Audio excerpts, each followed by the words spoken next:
ഫലസ്തീൻ ഇസ്രായേൽ കരാർ വ്യവസ്ഥ പൂർണ്ണമാക്കാനും ഭാവി ഗസയുടെ കാര്യത്തെക്കുറിച്ച് ഒരു ഏകീകരണം ഉണ്ടാക്കാനും വേണ്ടി അറബ് അമേരിക്കൻ ഉച്ചകോടി നാളെ ഈജിപ്തിൽ നടക്കുകയാണ്.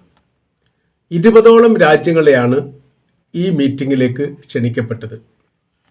അതിൽ കൂടുതലും അറബ് രാജ്യങ്ങളും പിന്നീട് യൂറോപ്യൻ രാജ്യങ്ങളുമാണ്. ചില ആഫ്രിക്കൻ രാജ്യങ്ങളുടെ പേരും ഏഷ്യൻ രാജ്യങ്ങളുടെ പേരും അതിൽ കാണാൻ വേണ്ടി സാധിക്കുന്നു. ഏതൊക്കെ രാജ്യങ്ങളാണ് പങ്കെടുക്കുന്നത് എന്ന് നമുക്ക് നോക്കാം. ഈജിപ്താണ് ഇതിന് ഔദ്യോഗികപരമായിരിക്കുന്ന അംഗീകാരം അമേരിക്കയുമായി ചേർന്ന് കൊണ്ട് നൽകിയത്. അവരാണ് പ്രധാനമായിരിക്കുന്ന രാജ്യങ്ങളൊക്കെ ക്ഷണിക്കപ്പെട്ടത്. അതിൽ ഒന്ന് America, France, UK, Italy, Spain, Japan, Azerbaijan, Armenia, Hungary, India, Cyprus, Greek, Bahrain, Kuwait, Qatar, UAE, Saudi, Canada, Germany, Jordan, തുർക്കി എന്നീ രാജ്യങ്ങൾ, ഇന്തോനേഷ്യ അടക്കമുള്ള രാജ്യങ്ങളാണ്. ഇതിൽ സൗദി അറേബ്യക്ക് അവസാന ഘട്ടമാണ് ക്ഷണം കിട്ടിയത് എന്ന് പറയുന്നു.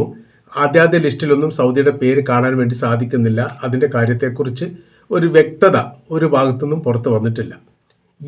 ഒമാനെ ഈ പരിപാടിയിലേക്ക്, ഈ ഉച്ചകോടിയിലേക്ക് ക്ഷണിച്ചിട്ടേ ഇല്ല.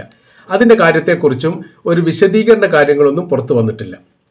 അപ്പോൾ ഈ ഉച്ചകോടിയുമായി ബന്ധപ്പെട്ട് മറ്റൊരു പ്രധാന വിഷയം എന്ന് പറഞ്ഞാൽ ഇസ്രായേൽ പ്രധാനമന്ത്രി നെതന്യാഹു പങ്കെടുക്കുന്നില്ല എന്നുള്ളതാണ്. അതോടൊപ്പം തന്നെ ഹമാസിൻ്റെ ആളുകളും പങ്കെടുക്കുന്നില്ല. തങ്ങൾ പങ്കെടുക്കേണ്ട കാര്യമില്ലെന്ന് ഹമാസ് പറഞ്ഞതായിരിക്കുന്ന വിവരം പുറത്തു വരുന്നു. ഈ കാര്യത്തെക്കുറിച്ച് മധ്യസ്ഥരാണല്ലോ പൂർണ്ണമായിരിക്കുന്ന രൂപവും കാര്യങ്ങളൊക്കെ ഉണ്ടാക്കുന്നത്. അതിൻ്റെ ഇടയിൽ തങ്ങൾ വരേണ്ട കാര്യമില്ല എന്ന് ഹമാസ് പറഞ്ഞതായിരിക്കുന്ന വിവരം പുറത്തു വന്നു. നെതന്യാഹുവിൻ്റെ വരവുമായിട്ട് ബന്ധപ്പെട്ട് ഒഫീഷ്യലായിട്ട് ഇതുവരെ ഒരു പ്രഖ്യാപനം വന്നിട്ടില്ല. ഇനി നാളെ എന്തെങ്കിലും മാറ്റങ്ങൾ ഉണ്ടാവുമോ എന്ന് പറയാൻ വേണ്ടി സാധിക്കുന്നില്ല എന്നും ഇതിൻ്റെ ഈ റിപ്പോർട്ടിൻ്റെ ഭാഗത്ത് കാണാൻ വേണ്ടി സാധിക്കുന്നു.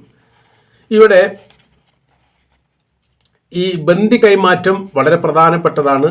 ആ ഒരു വിഷയം അല്ലെങ്കിൽ ബന്ദികൾ എന്ന് പറയുന്ന ഒരു സംവിധാനം ഉള്ളത് കൊണ്ടാണ് യഥാർത്ഥത്തിൽ യുദ്ധം ഇപ്പോൾ അവസാനിക്കുക തന്നെ ചെയ്തത്. ബന്ദികളില്ലാത്തൊരു സാഹചര്യം വരികയാണെങ്കിൽ ഈ യുദ്ധത്തിന് ഒരു വിരാമം ഉണ്ടാവുക വളരെ പ്രയാസമാണ്. ഒരു കടിഞ്ഞാണായിട്ടാണ് അതിനെ ഗസക്കാർ കൊണ്ടു നടക്കുന്ന ബന്ദികൾ. അപ്പോൾ അതിൽ ഈ ബന്ദി കൈമാറ്റം നാളെയാണ് ആരംഭിക്കുന്നത്. മറ്റന്നാളോട് കൂടി അത് അവസാനിക്കും. തിങ്കൾ ചൊവ്വയോട് കൂടി ഏറെക്കുറെ അവസാനിക്കുമെന്നാണ്. 20 ജീവനുള്ളവരെയും 28 ജീവനില്ലാത്ത മരണപ്പെട്ടവരെ ബന്ദികളെയുമാണ് മോചിപ്പിക്കുന്നത്. 48 പേരാണ് ആകെ പിടിക്കപ്പെട്ടത്. അതായത് ഗസയിൽ നിന്ന് ഈ ഇസ്രായേലിൽ നിന്ന് 2023 ഒക്ടോബർ 7 ഹമാസ് ആക്രമണത്തോട് അനുബന്ധിച്ച് പിടികൂടപ്പെട്ട ബന്ദികളുടെ കാര്യത്തെക്കുറിച്ചാണ് സംസാരിക്കുന്നത്. എന്നാൽ യുദ്ധവുമായിട്ട് ബന്ധപ്പെട്ട് ഇസ്രായേലി സൈനികരെ ബന്ദികളായി പിടിക്കപ്പെട്ടിട്ടുണ്ട്. അവരിൽ മരണപ്പെട്ടവരുണ്ട്, അവരുടെ ഈ സൈനിക ക്യാപ്റ്റന്മാരുണ്ട്. അതേക്കുറിച്ച് ഒരു വിവരം നിലവിലെ സാഹചര്യത്തിൽ ഇസ്രായേലോ ഹമാസോ മധ്യസ്ഥരോ പറഞ്ഞിട്ടില്ല. അത് ഏതാണ് അവർ ഉദ്ദേശിക്കുന്നത്, എങ്ങനെയാണ് അത് ഒളിഞ്ഞു വെക്കുന്നത് എന്നതിനെക്കുറിച്ചുള്ള ഒരു രൂപം കിട്ടിയിട്ടില്ല. ഏതാനും ആഴ്ചകൾക്ക് മുൻപ് എന്ന് തന്നെ പറയാം, 2 ആഴ്ചയുടെ മുമ്പ് ഏകദേശം 4 ഇസ്രായേൽ സൈനികളെ കാണാതായിട്ടുള്ള വിവരം ഇസ്രായേലിൻ്റെ IDF ഔദ്യോഗികപരമായിട്ട് തന്നെ പറഞ്ഞ കാര്യമാണ്. തങ്ങളുടെ കൂട്ടത്തിൽപ്പെട്ട 4 ഇസ്രായേൽ സൈനികരെ കാണുന്നില്ല എന്നുള്ളത്. പിന്നീട് അവരെ കണ്ടുകിട്ടിയ വിവരം അവർ റിപ്പോർട്ടാക്കി പുറത്തു വന്നിട്ടില്ല. പിടികൂടിയിട്ടുണ്ടെന്ന് ഹമാസ് പറഞ്ഞിട്ടില്ല. അവരെക്കുറിച്ച് യാതൊരു വിവരവും ഇല്ല എന്നാണ് മനസ്സിലാക്കാൻ വേണ്ടി പറ്റുന്നത്. അപ്പോൾ ഇത്തരം ഒരുപാട് സംഭവങ്ങൾ ഇതിനു മുൻപ് നടന്നിട്ടുണ്ട്. മരണപ്പെട്ട സൈനികരുടെ മൃതദേഹം പിടിച്ചു വെച്ചതും അതോടൊപ്പം തന്നെ ഈ സൈനികരെ ബന്ദികളാക്കി വെച്ചതുമായിട്ട് ബന്ധപ്പെട്ട കാര്യങ്ങളൊക്കെ. പക്ഷേ ഇപ്പോൾ ലിസ്റ്റിൽ ചർച്ചാ സംബന്ധമായിരിക്കുന്ന കാര്യങ്ങളിൽ വരുന്നത് പിടികൂടപ്പെട്ട, ഇസ്രായേലിൽ നിന്ന് പിടികൂടി ഹമാസിൻ്റെ കൈവശത്തിൽ ഒളിപ്പിക്കപ്പെട്ട ബന്ദികളുമായി ബന്ധപ്പെട്ട വിഷയത്തെക്കുറിച്ച് മാത്രമാണ് ചർച്ച എന്നുള്ളത് മനസ്സിലാക്കാൻ വേണ്ടി പറ്റുന്നത്. രണ്ടാമത്തെ ഘട്ടത്തിൽ ബന്ദിമോചനത്തിൻ്റെ രൂപം ഏകദേശം കഴിഞ്ഞാൽ പിന്നീട് ഗസയുടെ പുനർനിർമ്മാണവുമായി ബന്ധപ്പെട്ട് വിപുലമായ രീതിയിൽ തന്നെ ചർച്ച വരും. ഗസയുടെ പുനർനിർമ്മാണം തീർച്ചയായിട്ടും വലിയ രീതിയിൽ പ്രയാസമുണ്ടാക്കുന്ന കാര്യമാണ്. യുദ്ധകാലാടിസ്ഥാനത്തിലുള്ള നിർമ്മാണ പ്രവർത്തികൾ ഒരുപക്ഷെ നടത്തേണ്ടി വരും. അതിൻ്റെ കാര്യമെന്ന് പറഞ്ഞാൽ എല്ലാവിധ റോഡുകളും നാഷണൽ ഹൈവേ പോലെയുള്ള അല്ലെങ്കിൽ പ്രാദേശിക റോഡുകൾ എല്ലാം തകർന്ന് തരിപ്പണമായ രീതിയിലാണ്. അത് നീക്കം ചെയ്യാൻ തന്നെ വലിയ പ്രയാസം വരും. ഇപ്പോൾ റഫേഡ് അതിർത്തിയിൽ ഗസയ്ക്ക് വേണ്ടി സഹായത്തിന് വേണ്ടി എത്തിയിരിക്കുന്ന ട്രക്കുകൾ ഗസയുടെ അകത്തേക്ക് പ്രവേശിക്കണമെങ്കിൽ തന്നെ ആദ്യഘട്ടത്തിൽ റോഡ് സൗകര്യങ്ങൾ മെച്ചപ്പെട്ടതാക്കേണ്ടതുണ്ട്. അതിലുള്ള ബിൽഡിങ്ങുകളുടെ ഭാഗങ്ങളും കഷ്ണങ്ങളും പൊളിഞ്ഞിരിക്കുന്ന ഭാഗങ്ങളൊക്കെ വൃത്തിയാക്കാൻ അതിലൂടെ ഒരു വാഹനങ്ങൾ ഫാസ്റ്റായിട്ട് ലക്ഷ്യസ്ഥാനത്തിലേക്ക് ഓടിക്കാൻ ഒരുപാട് ശ്രമം നടത്തേണ്ടി വരും എന്നുള്ളൊരു വിഷയം ഇപ്പോൾ നിലനിൽക്കുകയാണ്. അപ്പോൾ നാളത്തെ സന്ദർശനത്തോടനുബന്ധിച്ച് ഒരു സംഘം ഗസ സന്ദർശിക്കാൻ സാധ്യതയുണ്ട് എന്ന് പറയുന്നു. ഗസ മുഴുവനുമായിട്ടല്ല, റഫ അതിർത്തിയുമായിട്ട് ബന്ധപ്പെട്ട ചെറിയ പ്രദേശങ്ങൾ ഈ പറയപ്പെട്ട ഈ ഉച്ചകോടിയിലേക്ക് എത്തുന്ന ആളുകൾ, അത് അറബ് രാജ്യങ്ങളും യൂറോപ്യൻ രാജ്യങ്ങളും അടക്കമുള്ള ഒരു സംഘം സന്ദർശിക്കുകയും അവിടുത്തെ പലസ്തീനുകളുമായിട്ട് ആശയവിനിമയം നടത്തുകയും ചെയ്യാൻ സാധ്യതയുണ്ട് എന്ന് വിലയിരുത്തുന്നു. സുരക്ഷാ സംബന്ധമായിരിക്കുന്ന വിഷയങ്ങൾ ഇപ്പോൾ യഥാർത്ഥത്തിൽ നിലനിൽക്കുന്നില്ല, പ്രശ്നങ്ങളൊന്നുമില്ല.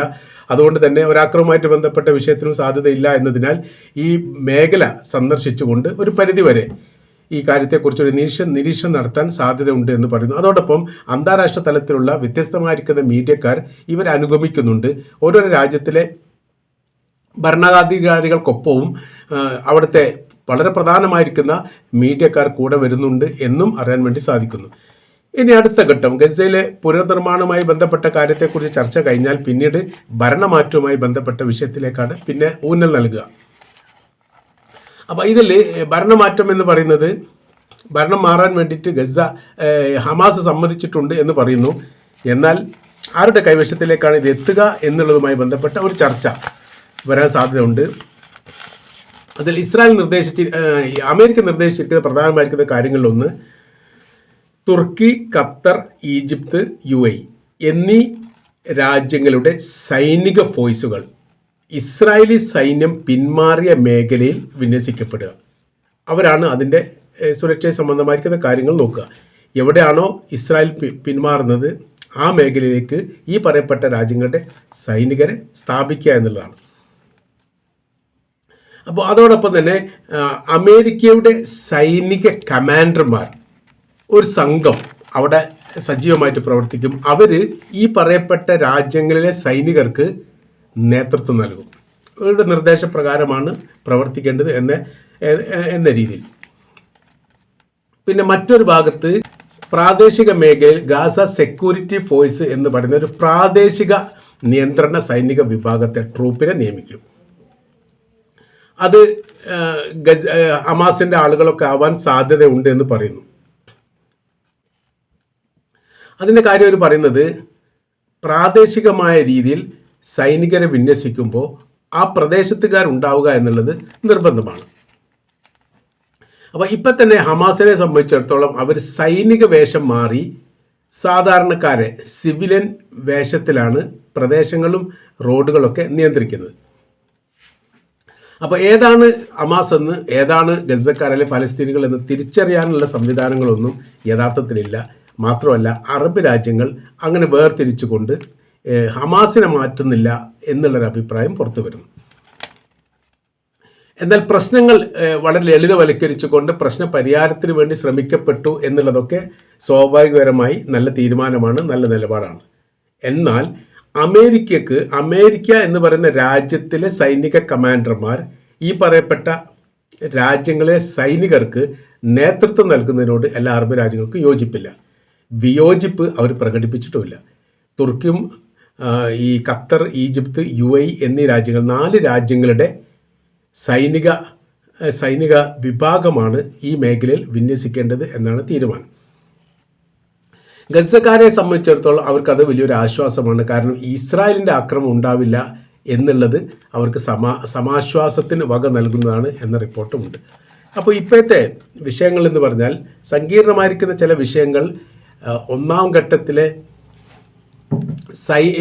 ബന്ദിമോചനത്തിന് ശേഷം ഉണ്ടാവാൻ സാധ്യതയുണ്ട് എന്നാണ് വിലയിരുത്തുന്നത്. കാര്യം ഭരണമാറ്റങ്ങൾ, ഗസയുടെ പുനർനിർമ്മാണം എന്ന് പറഞ്ഞാൽ ലോകത്തെ വ്യത്യസ്തമായിരിക്കുന്ന രാജ്യങ്ങളുടെ സഹായങ്ങൾ തീർച്ചയായിട്ടും ഗസയുടെ പുനർനിർമ്മാണവുമായിട്ട് ബന്ധപ്പെട്ടുണ്ടാവും. ഈ വലിയ ഭീമമായിരിക്കുന്ന സംഖ്യയുടെ കൈകാര്യകർത്താവ് ആരാണ് എന്നതിനെക്കുറിച്ചുള്ള ഒരു രൂപം നാളെ ഉണ്ടാക്കണം എന്നുള്ളത് പ്രധാനമായിരിക്കുന്ന ഒരു വിഷയമായിട്ട് അല്ലെങ്കിൽ ഒരു സബ്ജക്റ്റായിട്ട് തന്നെ നിലനിൽക്കുകയാണ്. ഹമാസിൻ്റെ കൈവശത്തിലേക്ക് വരരുത് എന്ന് ഇസ്രായേൽ പല ഘട്ടങ്ങളിലും പറഞ്ഞിട്ടുണ്ട്. അത് തങ്ങൾക്ക് വലിയ പ്രയാസമുണ്ടാക്കുന്ന കാര്യമാണ്. കാര്യം അവരേത് തരത്തിലാണിത് കൈകാര്യം ചെയ്യുക എന്ന് പറയാൻ പറ്റില്ല എന്നുള്ളതാണ്. എന്നാൽ ഈ അഭിപ്രായത്തോട് എല്ലാ അറബ് രാജ്യങ്ങൾക്കും യോജിപ്പൊന്നുമില്ല. കാര്യം ഗസക്കാർ അവർ ആ ദേശക്കാരാണ്. ഹമാസിൻ്റെ ആളുകൾ ഗസക്കാരാണ്, അവരുടെ ഭൂമിയാണത്. ആ ഭൂമിയിൽ നിന്ന് അവരൊരു വിഷയത്തിലും ഇടപെടാൻ പാടില്ല, അവർ മാറി നിൽക്കണം എന്ന് പറയുന്നത് നടക്കുന്ന കാര്യമൊന്നുമല്ല. വെടിനിർത്തലുമായിട്ട് ബന്ധപ്പെട്ട വിഷയം പരസ്പരം അങ്ങോട്ടും ഇങ്ങോട്ടും സമ്മതിക്കുന്ന ഒരു ഉടമ്പടി പത്രമാണ്, അല്ലെങ്കിൽ ഉടമ്പടി കരാറാണ്. അത് രണ്ടു കൂട്ടരും പാലിക്കുക എന്നത് മാത്രമേ ഉള്ളൂ. വാശി പിടിച്ചാലൊന്നും ഈ പ്രശ്നത്തിന് പരിഹാരമുണ്ടാവാൻ സാധിക്കുകയില്ല എന്നുള്ള വിവരം ഇസ്രായേലിനെ അറിയിക്കുകയും ചെയ്തിട്ടുണ്ട്. അമേരിക്കയെ സംബന്ധിച്ചിടത്തോളം ഫലസ്തീൻ വിഷയത്തിൽ അവർക്ക് വൈകാരികമായിരിക്കുന്ന ഒരു ഇടപെടലിന് സാധ്യത കാണുന്നതും ആ ഇടപെടാനുള്ള സാധ്യതകളും പറയുന്ന കാര്യം ഇങ്ങനെയാണ്. ഗസ എന്ന് പറയുന്ന ഒറ്റ വിഷയം കാരണത്താൽ തന്നെ അമേരിക്ക എന്ന് പറയുന്ന രാജ്യം മറ്റു ലോക രാജ്യങ്ങളിൽ നിന്ന് അകന്നു പോയിക്കൊണ്ടിരിക്കുകയാണ്. അവരുടെ വലിയ രീതിയിലുള്ള ശക്തി, അതായത് അമേരിക്കയുടെ പവറും ശക്തിയും ഇതിനു മുൻപ് മറ്റു ലോക രാജ്യങ്ങൾക്കിടയിൽ കാണിച്ചിരിക്കുന്ന ആ തൻ്റെടങ്ങളൊന്നും ഇപ്പോൾ കാണാൻ വേണ്ടി സാധിക്കുന്നില്ല. കാരണം വേട്ടക്കാരോടൊപ്പം അമേരിക്ക നിൽക്കുമ്പോൾ അവരിൽ നിന്ന് നീതി പ്രതീക്ഷിക്കേണ്ട എന്ന രീതിയിലേക്ക് മൂന്നാം ലോക രാജ്യങ്ങളും ദരിദ്ര രാജ്യങ്ങളും മാറിയിരിക്കുന്നു. പ്രത്യേകിച്ച് അറബ് രാജ്യങ്ങൾ. അറബ് രാജ്യങ്ങളുടെ പൂർണ്ണമായിരിക്കുന്ന സുരക്ഷിതത്വം എല്ലാ കാലത്തും അമേരിക്കയാണ് ഏറ്റെടുക്കാറുള്ളത്. അതിൽ ഈ അറബ് രാജ്യങ്ങൾ സംതൃപ്തരുമാണ്. ഖത്തർ ആക്രമണത്തോടു കൂടി റൂട്ട് മാറി, രീതി മാറി, ശൈലി മാറി. ഒരിക്കലും വിശ്വസിക്കാൻ പറ്റാത്ത രീതിയിലേക്ക് അമേരിക്ക തന്നെ മാറ്റി എന്നതാണ് യാഥാർത്ഥ്യം. ഇസ്രായേൽ അമേരിക്കയുമായി തമ്മിലുള്ള വിഷയമായിട്ട് ബന്ധപ്പെട്ട് ഇറാൻ്റെ പ്രസിഡന്റ് ഇബ്രാഹിം റൈസി പറഞ്ഞിരിക്കുന്ന കാര്യങ്ങൾ അക്ഷരം പ്രതി യാഥാർത്ഥ്യമായിരിക്കുന്നു എന്ന് അറബ് രാജ്യങ്ങൾ തന്നെ ഇപ്പോൾ സമ്മതിച്ചിരിക്കുകയാണ്. ഏതായിരുന്നാലും നാളത്തെ ഈജിപ്ത് നടക്കുന്ന മീറ്റിങ്ങുമായിട്ട് ബന്ധപ്പെട്ട് തുടർന്നുള്ള ഭാവിയും ഗസയുടെ ഭരണ സംവിധാനത്തെക്കുറിച്ച് ഏകദേശം ഒരു രൂപം ഉണ്ടാകും എന്നാണ് നമ്മൾക്ക് മനസ്സിലാക്കാൻ വേണ്ടിയിട്ട് സാധിക്കുന്നത്.